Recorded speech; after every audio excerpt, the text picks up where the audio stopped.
제가 한 2년 전에도 이런 질문을 한번 여러분들에게 드린 적이 있습니다.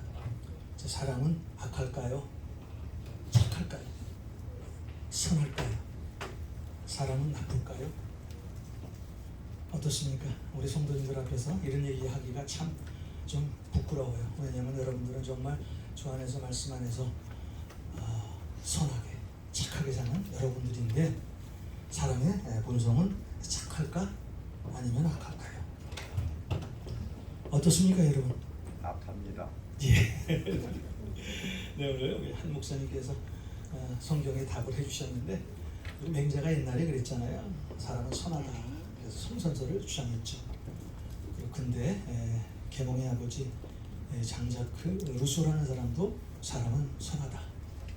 사람은 원래 본성이 선한데 이 환경이 그렇게 만들었다 라고 이야기를 합니다. 근데 순자는 사람은 악하다. 태어날 때부터 악한데 그 사람의 그 환경이 선한 길로 인도하기도 한다라는 말을 합니다. 3세기의 교부 성 어거스틴도 성악설을 주장했어요. 사람은 악하다. 사람은 악하다. 사람은 선할 수가 없다. 자, 그래서 로마서 3장 10절에 기록한 바 의인은 없나니 하나도 없으며, 로마서 3장 23절입니다. 모든 사람이 죄를 범하였음에 하나님의 영광에 이르지 못하더니, 전도서 7장 20절에 선을 행하고 전혀 죄를 범하지 아니하는 의인은 세상에 없다라고 말을 합니다. 결론은 뭐예요? 사람은 악하다. 사람은 선하지 않다라는 거예요. 왜 그럴까요? 우리 안에 아담의 그 죄의 본성이 지금도 우리 안에 있기 때문입니다. 그래서 우리 예수님께서도 오늘 우리가 읽은 누가복음 5장 32절에서 내가 의인을 부르러 온 것이 아니요 죄인을 불러 회개시키러 왔노라. 내가 의인을 부르러 온 것이 아니요 죄인을 불러 회개시키러 왔노라. 예수님은 분명히 모든 사람을 죄인으로 보셨고요, 죄인으로 다루셨고, 죄인으로 알고 가까이 하셨습니다. 자, 사도 바울은 로마서 1장, 2장, 3장 계속해서 유대인들의 그 죄에 대해서 지적을 하는데, 오늘 우리가 읽은 말씀 전까지 그 모든 하나님이 택한 백성인 유대인에게 계속 그들의 죄에 대해서 말을 하고 있습니다. 그 죄의 내용은, 유대인들은 하나님의 율법을 받은 선택한 백성이었어요. 그런데 하나님의 율법을 받고 하나님께서 택하신 백성임에도 불구하고 그들은 율법대로 살지 못하고 또 하나님과 늘 가까이 하지 못하고 살았던 사람들이 유대인이었습니다. 자, 그 결과 결국 유대인들은 하나님을 욕되게 했다는 거예요. 유대인들은 하나님 앞에서 자기들이 죄인이면서도 죄인인 것을 깨닫지 못하고 살았습니다. 더 나아가서 그들은 하나님 앞에 죄를 짓고도 항상 자신이 지은 죄를 정당화하려고 노력했던 사람들이 유대인들이었어요. 자, 이런 유대인을 보면서 유대인에 대한 하나님의 결론이 무엇입니까? 오늘 3장 8절 끝절에 보니까요, 그들은 정죄받는 것이 마땅하니라. 그들은 정죄받는 것이 마땅하니라. 자, 이걸 좀 다른 말로 표현하면은 그들은 죽어 마땅하다는 거예요. 자, 하나님께서 오늘 유대인들을 향해서 너희들은 죽어 마땅하다는 거예요. 하나님이 택하신 선민인데, 하나님께서 그들에게 율법을 가르쳐 줬는데 그들은 그 하나님의 말씀과 그 율법에 순종하지 못하고 살았다는 거예요.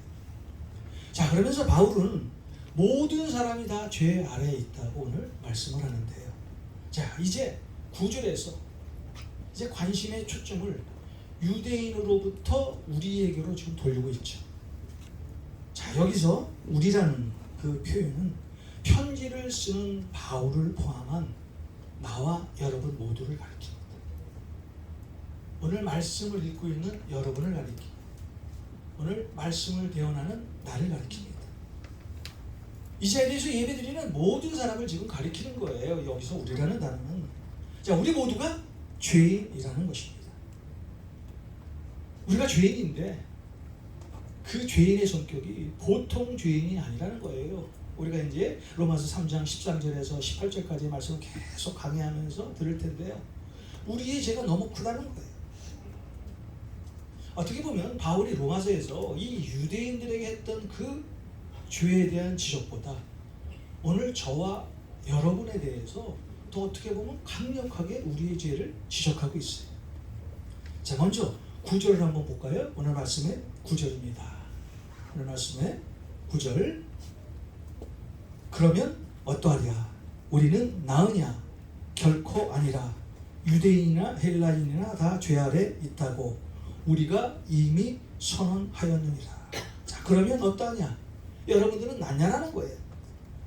자, 예수 믿는 우리들은 질적으로 예수 믿지 않는 사람들, 하나님을 모르는 그런 사람들보다 정말 낫냐는 거예요. 정말 예수 믿고 변화됐다고 말씀을 하는데 정말 예수 믿고 변화된 그런 삶을 지금 우리는 살고 있냐는 거예요. 정말 하나님께서 보시기에 의롭게 살고 있느냐는 거예요. 근데 오늘 바울이 아주 간단하게 말씀하죠. 결코 아니라는 거예요. 예외 없이 모든 사람이 죄인이라는 거예요. 여러분들이 선하게 살고 있다고 지금 생각하는 그것 자체가 죄라는 거예요. 한 사람도 예외 없이 이분 바울도 모든 사람들이 다 죄인이라는 거예요. 자, 그렇다면 오늘 사도 바울이 왜 이렇게 죄에 대해서 집요하게 우리에게 말씀하고 있을까요? 우리는 어떻게 하든지 내 자신의 죄는 인정하지 않으려는 그런 속성을 가지고 있죠. 그렇죠. 분명히 내가 하나님 앞에서 죄를 져요. 분명히 내가 목사로서의 죄를 져요. 그런데 죄를 짓고 나서 내가 내 죄를 인정한 적이 얼마나 있는가? 내가 잘못한 것에 대해서 하나님 앞에 회개한 적이 얼마나 있는가? 내가 목사로서의 그 지은 죄를 하나님 앞에 변명하려고 하기도 하고 또 어떤 때는 여러분에게도 변명하려고 하기도 하고 내 죄에 대한 책임을 자꾸 남에게 전가시키려고 하는 것이 우리 본성이라는 거예요. 사실 하나님은요, 우리가 죄를 짓잖아요. 하나님 앞에 회개하기만 하면 성경은 뭐라고 말씀합니까? 깨끗이 다 도말시켜 주시겠다. 용서해 주시겠다. 네 죄를 생각도 안 하겠다.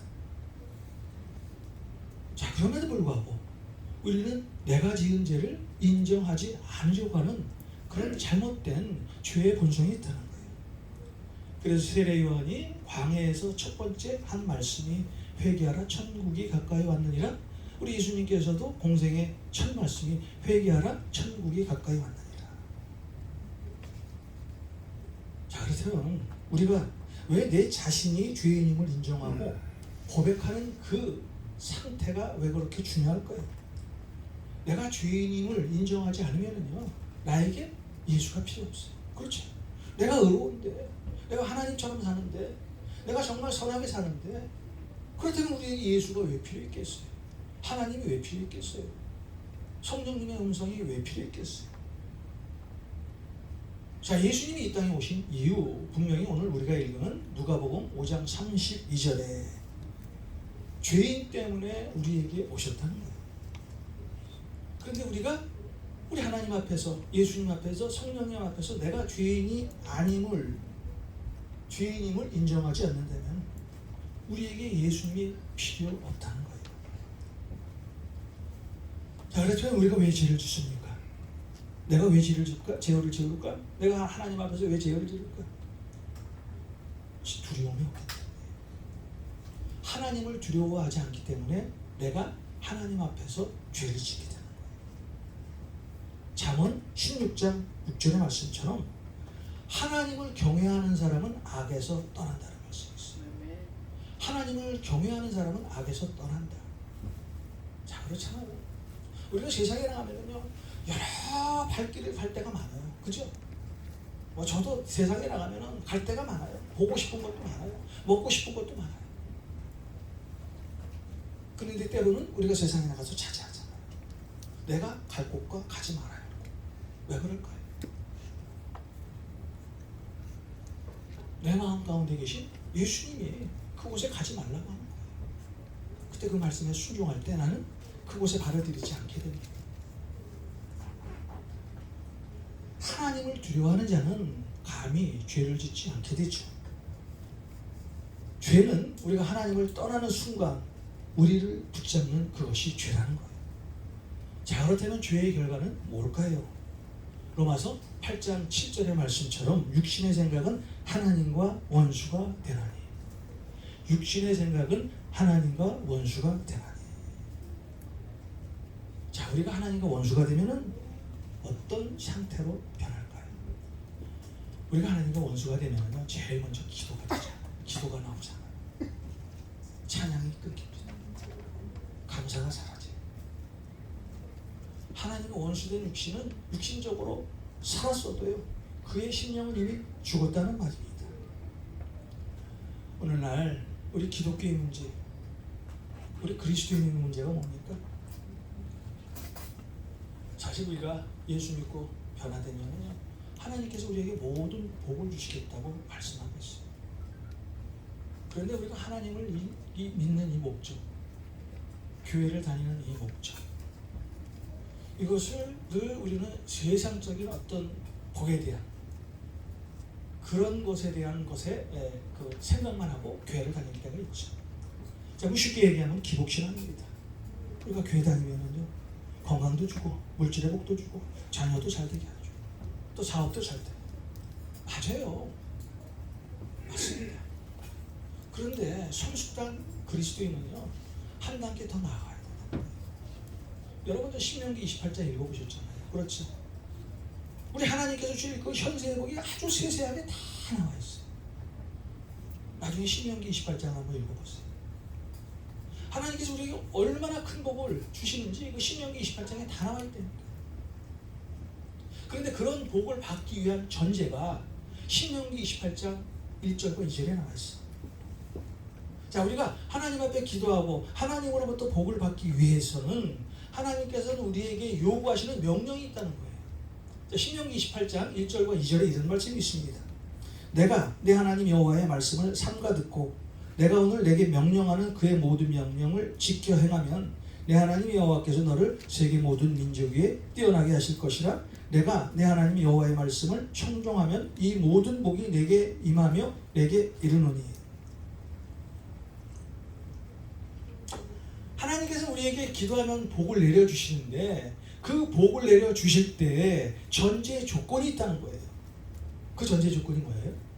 하나님의 말씀에 순종하면, 하나님의 말씀대로 살면, 하나님께서 주신 그 율법을 지키면, 그러면 하나님께서 우리에게 복을 주시겠다. 그런데 오늘날 우리의 모습은 어떤가요? 하나님의 말씀을 지키려고 하지 않아요. 하나님의 말씀은 보지 않으려고 합니다. 그런데 하나님 앞에 달라는 것은 많아요. 내가 건강했으면, 내 사업체가 잘 됐으면, 내 가정이 잘 됐으면, 내 자녀들이 잘 자랐으면. 하나님께서 물론 이런 우리가 기도한 모든 기도에 응답을 해주시는데 이 기도에 대한 응답을 받기 위한 전제 조건이 뭐예요? 우리 하나님의 명령, 하나님의 말씀을 지켜 행할 때 이런 복을 주시겠다는 거예요. 그래서 마태복음 6장 33절에 너희는 먼저 그의 나라와 의를 구하라. 너희는 먼저 그의 나라와 의를 구하라. 옛날에 한 왕이 교회를 열심히 섬겼어요. 왕은 그 큰 교회에 와서 하나님의 말씀을 들었습니다. 왕이 교회에 나오니까 그 성도들이 난리가 났어요. 목사도 난리가 났어요. 자, 왕이 교회에 나오다 보니까 목사의 설교가 틀려집니다. 성도들의 모습도 틀려져요. 자, 왕이 오면은 왕이시여 우리 교회 잘 나오셨어요. 목사도 갑자기 죄에 대한 설교, 심판에 대한 설교, 하나님의 말씀을 전하다가 계속 그냥 그 세상적인 설교만 합니다. 왕의 비율을 맞춰야 되니까. 왕이 그 교회를 몇 번 나가다가 성도들을 보고 목사의 설교를 들어보니까 안 되겠어요.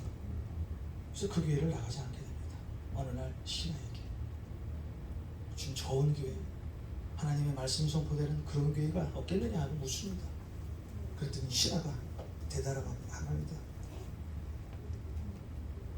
저기 웨스트모랜드 900 사우스에 LA 감사하는 교회가 있는데 그 교회 가면 성도님들이 말씀으로 충만하고 성령 충만하고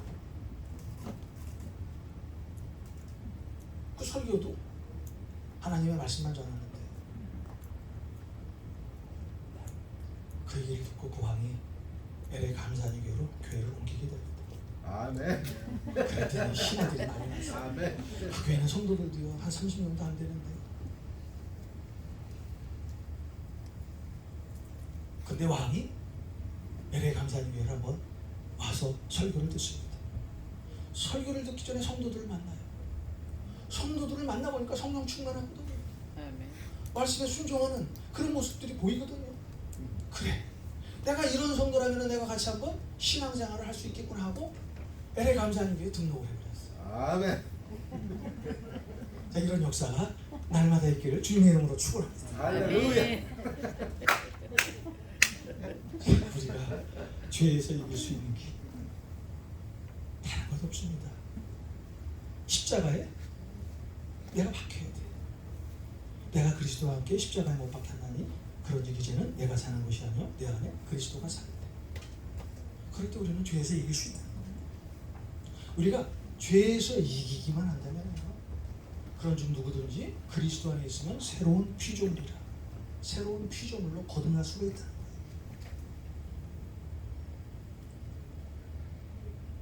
오늘날 적지 않은 교회입니다. 많은 교회가 하나님의 말씀이 선포되고 있어요. 그럼에도 불구하고 죄에 대한 설교, 심판에 대한 설교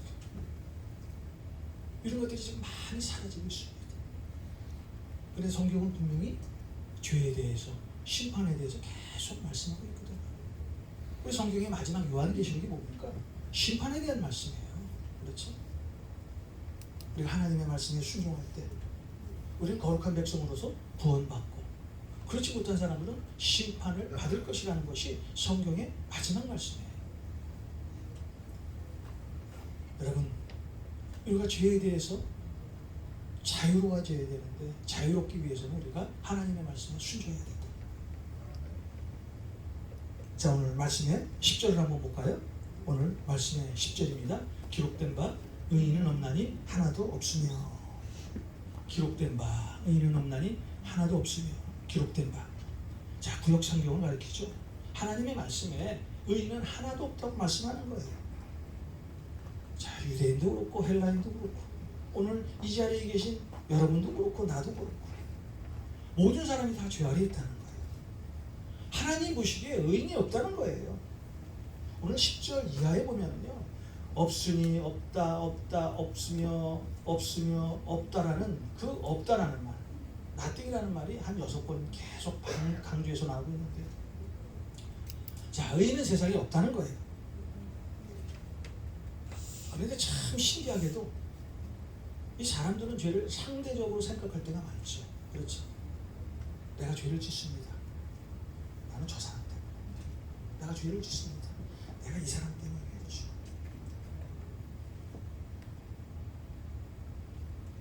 제가 늘 말씀드리죠. 하나님의 말씀은 누구한테 하는 거라고요? 나한테 하는 거예요. 나한테 하는 거예요.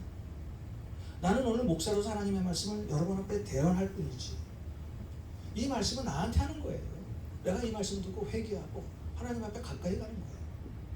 그런데 많은 사람들, 적지 않은 사람들 하나님의 말씀이 선포될 때 누가 이 말씀을 꼭 들어야 하는데, 저 사람이 꼭 들어야 하는데, 이 사람이 꼭 들어야 하는데 라고 지적할 때가 있죠. 그런데 하나님의 말씀은 나한테 하는 거예요. 항상 설교 말씀을 준비할 때 늘 저는 엎드려 회개할 수밖에 없다는 거예요. 제가 오늘 하나님의 말씀을 여러분 앞에 증거하는 것은요, 목사로서 하나님의 말씀을 대언할 뿐이에요. 자, 이 말씀 가지고 저는 늘 회개하고 나는 하나님 앞에 정말 이렇게 잘못 살겠구나 라는 것을 늘 회개하며 하나님 앞에 무릎 꿇고 있는 거예요. 사람은요, 누가 낫고 못하고가 없습니다. 복음 안에서는 내가 어떤 좋은 일을 좀 한다고 해서, 내가 좀 선한 일을 한다고 해서 그것이 하나님으로부터 칭찬을 받을 수 있는 일이죠. 그러나 그것은 구원과는 관계가 없다는 거예요. 죄는 하나님과 나와의 관계입니다. 내가 짓는 죄는요, 여러분과의 관계가 아니에요.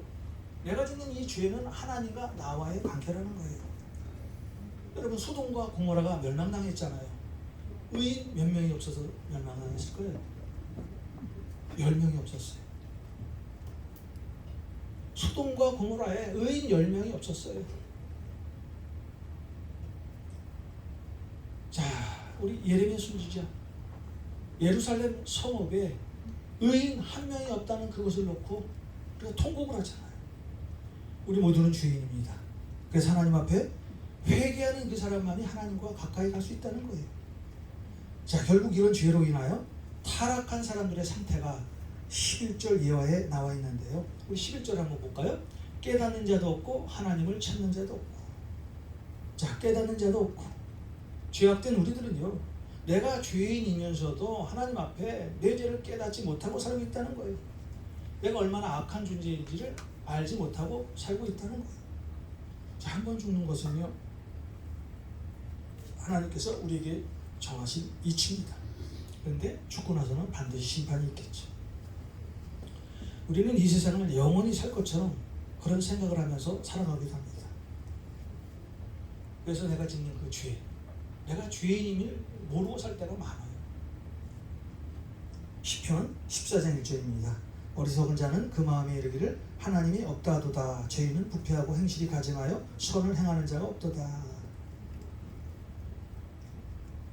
자, 모든 것을 우리가 다 배우고도요, 하나님에 대한 지식이 없다고 한다면은, 하나님을 알지 못한다면은요, 그 결과는 심판이라는 거예요. 오늘날 많은 그리스도인들, 우리 하나님을 찾기보다는 세상을 찾는 경우가 많습니다. 그러나 내가 거기서 내 하나님 여호와를 찾게 되느니 만일 마음을 다하고 뜻을 다하여 그를 찾으면 만나리라. 그러나 내가 거기서 내 하나님 여호와를 찾게 되느니, 어디서 찾아요? 우리는 하나님을 찾기 위해서는 말씀을 봐야 돼요. 말씀 안에서 하나님을 찾을 수 있다는 거예요. 자, 여러분은 하나님을 찾는 자가 되어야 합니다. 그래야 하나님께서 주시는 복을 누리며 살게 됩니다. 자, 우리 말씀의 12절을 한번 볼까요? 말씀의 12절입니다. 다 치우쳐 한 가지로 무익하게 되고 선을 행하는 자는 없나니 하나도 없도다. 다 치우쳐. 삐뚤어졌다는 거예요. 자, 보는 눈이 삐뚤어졌다는 거예요. 자, 우리가 삐뚤어진 눈으로 세상을 한번 바라보세요. 그것이 제대로 볼 거예요. 정상적인 눈으로 봐야 세상을 바라볼 수 있잖아요. 자, 오늘은 우리 모두가 다 치우쳐 있다는 거예요. 우리 눈이 삐뚤어져 있다는 거예요. 그래서 그 삐뚤어진 눈으로 우리 하나님을 보니까 그 하나님이 보이겠어요? 보이지 않는다는 거예요. 그 하나님이 이상하게 보인다는 거예요. 그래서 선지자 이사야가 무엇이라고 했습니까? 우리는 다 양 같아서 그릇 행하여 각기 제 길로 갔거늘. 우리는 다 양 같아서 그릇 행하여 각기 제 길로 갔거늘. 자, 눈이 삐뚤어지다 보니까요, 우리 주님을 제대로 보지 못하고 신앙생활을 하고 있다는 거예요. 길이요 진리요 생명이신 예수 그리스도를 바라봐야 합니다. 자, 우리가 이 세상처럼, 이 세상 사람들처럼 살다 보니까요, 선을 행하는 사람이 없다는 거예요. 그래서 바울은 고린도전서 10장 31절에 그런즉 너희가 먹든지 마시든지 무엇을 하든지 다 하나님의 영광을 위해서 하라.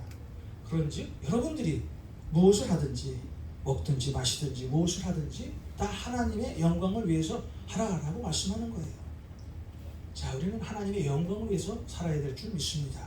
아멘. 자, 이제 13절 이후부터는 죄 아래 놓여 있는 우리들의 타락한 언어 생활, 말씀 생활에 대해서 말씀하고 있습니다. 13절을 한번 볼까요? 저희 목구멍은 열린 무덤이요 그 혀로는 속임을 베풀며 그 입술에는 독사의 독이 있고. 자, 사람의 말이 타락했다는 거예요. 우리 야고보서 3장 2절에 이런 말씀이 있죠. 우리가 다 실수가 많으나 저와 여러분 다 실수가 많아요. 그런데 만일 말에 실수가 없는 자는 곧 온전한 사람이라. 제가 이 신학교를 다니면서요, 이 야고보서 3장 2절이 제 마음 가운데 닿았어요. 저도 말이 많은 사람이거든요. 정말 말이 많은 사람이에요. 누구 만나면은 내가 했던 그 생각을 막 전하고 싶었던 그런 얘기 아주 성격이 급한 사람이에요. 근데 어느 날부터 말을 조금씩 안 하기 시작합니다. 왜냐면 내 입에서 나가는 그 말이 남에게 상처도 주고 또 실수도 하고. 저와 여러분 다 실수가 많은 사람이에요. 그런데 말에 실수가 없는 그 사람이 온전한 사람이에요. 온전한 사람이 다른 건 아닙니다. 말에 실수가 없는 거예요. 말 한마디에 천냥빚을 갚는다고 하잖아요. 그래서 우리는 말을 할 때 어떤 말을 해야 돼요? 위로하고 격려하고 칭찬하고, 위로하고 격려하고 칭찬하고. 만약 내 입술에서 이 말이 안 나간다면 입을 닫고 있는 것이 현명한 사람이라는 거예요. 그분이 온전한 사람이라는 거예요. 말이 우리에게 이렇게 중요합니다. 여러분 세상에 나가서 관계가 깨지는 경험을 하죠. 친구 혹은 가족 혹은 동료. 자, 그 관계가 깨지는 이유가 뭘까요? 서로 싸웠어요? 치고받고 싸웠어요? 관계가 깨지는 이유 한 가지는요, 다른 것 없어요. 말이에요. 그래서 남을 칭찬하고 위로하고 격려하는 말 이외에 말이 툭 튀어나갈 때는 입을 닫는 것이 하나님의 방법이에요. 이런 사람이 온전한 사람이라는 거예요. 그들의 목구멍은 열린 무덤이요. 무덤에서 어떤 냄새가 나요? 썩은 냄새가 나잖아요. 무덤을 파면은요, 얼마나 썩은 냄새가 나겠어요. 자, 그들의 목구멍은 열린 무덤이에요. 사람들의 본성, 그 목구멍에서 나오는 그 말은 항상 더러운 말만 할 수밖에 없다는 거예요. 왜냐하면 우리 안에 있는 그 죄의 본성이 있기 때문이에요. 마태복음 15장 18절입니다. 입에서 나오는 것들은 마음에서 나오나니 이것이야말로 사람을 더럽게 하느니라. 입에서 나오는 말, 마음에서 나오나니. 내가 하는 모든 말이요, 마음속에 있었던 거예요. 마음속에 없었던 거는 절대 입으로 뱉지 않습니다. 또 그 혀로는 속임을 일삼으며,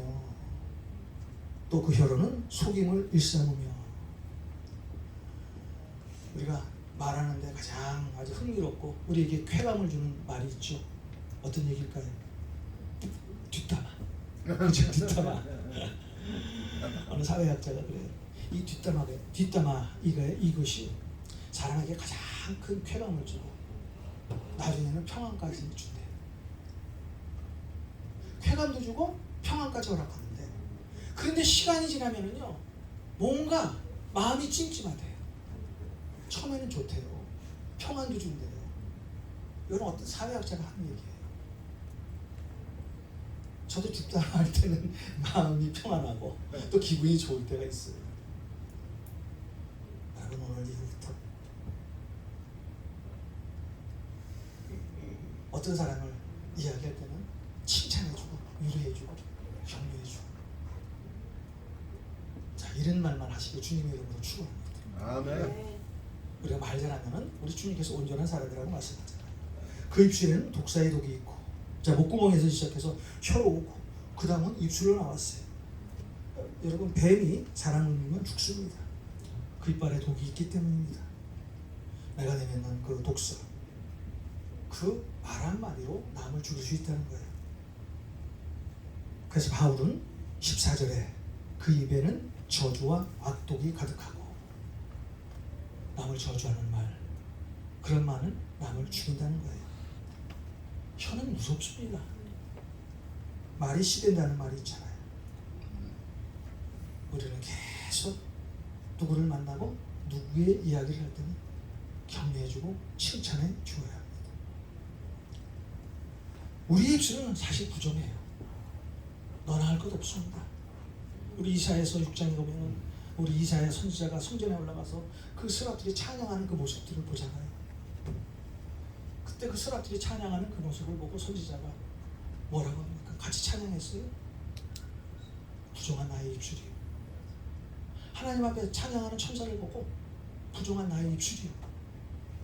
자신의 입술을 먼저 회개하는 그런 모습을 볼 수가 있잖아요.